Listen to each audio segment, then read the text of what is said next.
Editor's note: the following contains spoilers for Season 4, Episode 2 of Westworld. At the risk of jinxing it or causing a new timeline where it falls back into its own worst tendencies, it is quite a pleasant surprise to report that the 4th season of Westworld is off to a promising start. After the misstep of the 3rd season, the show's writers made the smart call to make a time jump 7 years into the future and free themselves up to take the story in new directions. It has allowed the show to observe how the passage of time has changed both the world and the characters who inhabit it. Many have tried to move on from the horrors of their pasts, clinging to the hope that they can push into a more peaceful future unencumbered by all that has come before. Of course, life has other plans in store for them.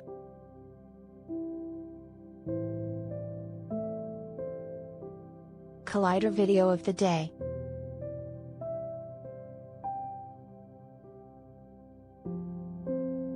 In the show's strong second episode, fittingly titled Well Enough Alone, we were taken on a bit of a stroll down memory lane.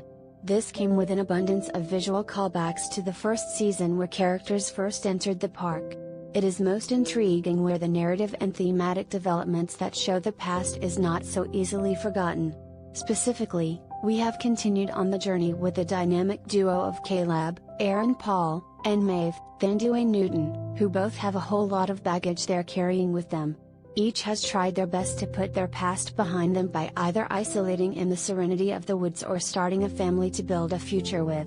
Yet, despite their most dedicated efforts, both are now fighting with a past that, much like the hosts now taking over the world, won't stay dead for long.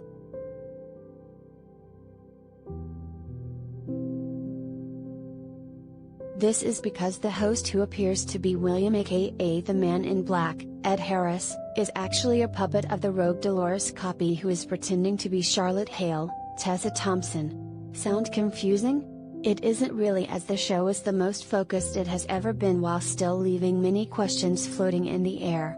What you need to know for now is that hosts have been slowly replacing key people in power with identical physical copies as part of a patient plan to take over. Part of this scheme involves launching a new Roaring Twenties themed park, which they are doing under the cover of the all-powerful corporation of Delos. That is what Caleb and Maeve find themselves now hurtling towards after stumbling upon a secret entry. This blast from the past is almost a beat-for-beat recreation of the park entrance in the first season, down to the moment when you choose between a black or white hat.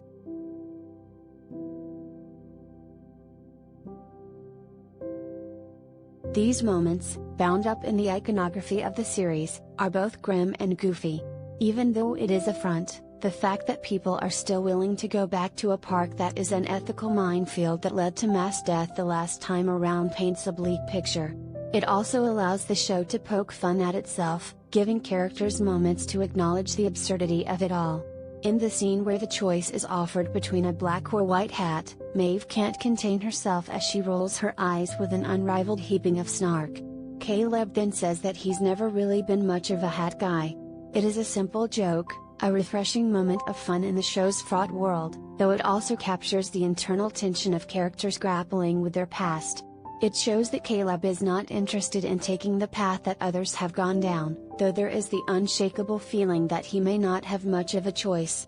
Both he and Maeve had thought they were long done with this, though it is clearly not done with them.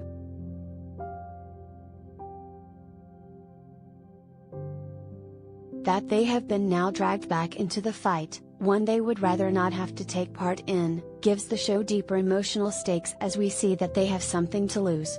They have had a chance to live their lives without all of this chaos constantly crashing down on them. Now, they have been thrust right back into the violence that threatens to consume the world once more. Thankfully, this isn't just a retread of the show itself.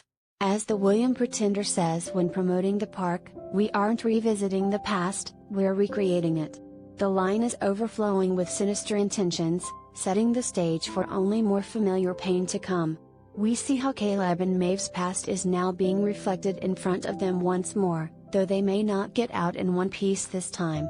No matter who you think you are or where you think you're going, you can't keep running from the persistent pains of the past forever.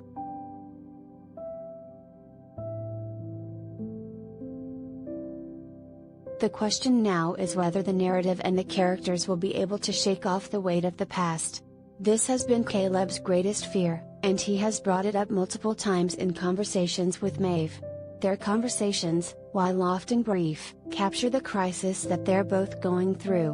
While Maeve initially waves away any difficulties she may have in letting go of her own past, reminding us that she is an infinitely adaptable machine, we know that she too remains haunted by the loss of her daughter.